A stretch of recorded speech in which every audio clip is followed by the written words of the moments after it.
This is part one of a 4-part series on VIP groups, and we like to use Facebook groups as a way to curate a community space for our customers, especially in social selling situations.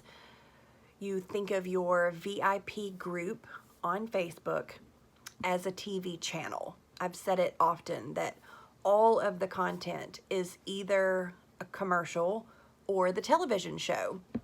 And I like to think that anything that you post that is blatantly an ask for sales is a commercial.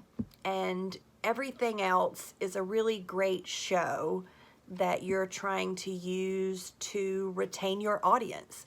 You want the show to be super fun and engaging so that you retain your audience long enough through the commercials, right?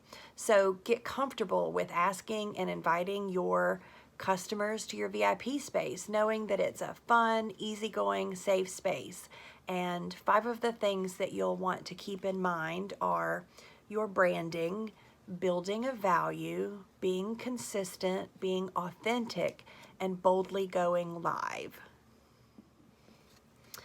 Okay, so the very early fundamentals of a Facebook group is that you have to be in your personal profile to set it up. And that personal profile becomes the owner and admin of the group. So before you do that, you're going to want to decide on a name, keeping in mind that you want people to be able to search what makes sense and be able to find you. Also keeping in mind that Facebook only allows you to change it so many times, so give it some thought before you start.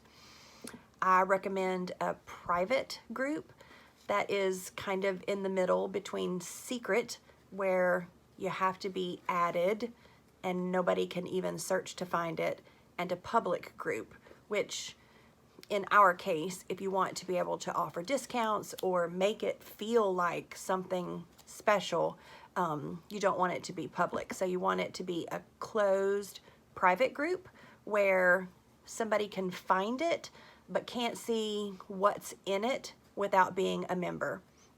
I also recommend considering a spouse or a sibling or your best friend to also be an admin in case you have any kind of trouble. Then you'll want to announce it publicly and also with text or messaging, keeping in mind that if you just invite people to join by putting their name in and they don't accept it, you don't want them to land in preview mode because they won't get any notifications. It will look like they're a member of the group, but they're really not. They're just kind of in a waiting room of sorts.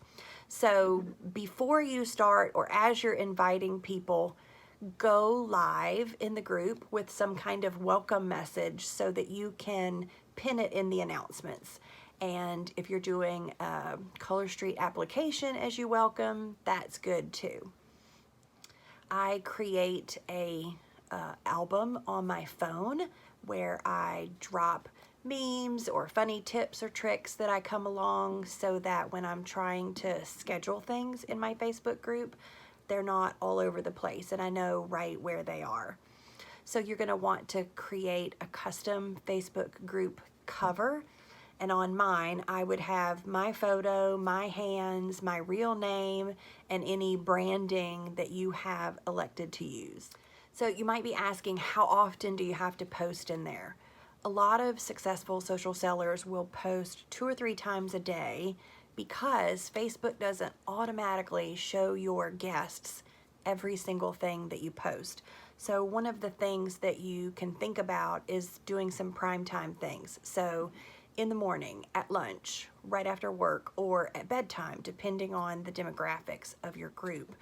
And you can think of some things to post regularly, like maybe it'll be your coffee or your cat or something about your daily life, the sunrise out your front door, those kinds of things that people will learn is normal and what's to be expected from you. A lot of my friends know that I like Friends, the TV show, and it's part of the, the repertoire of stuff that we talk about in my VIP space. And now that they know that about me, I get tagged and people send things to me. So what you're trying to do is build relationships, and you do that by sharing real things about yourself.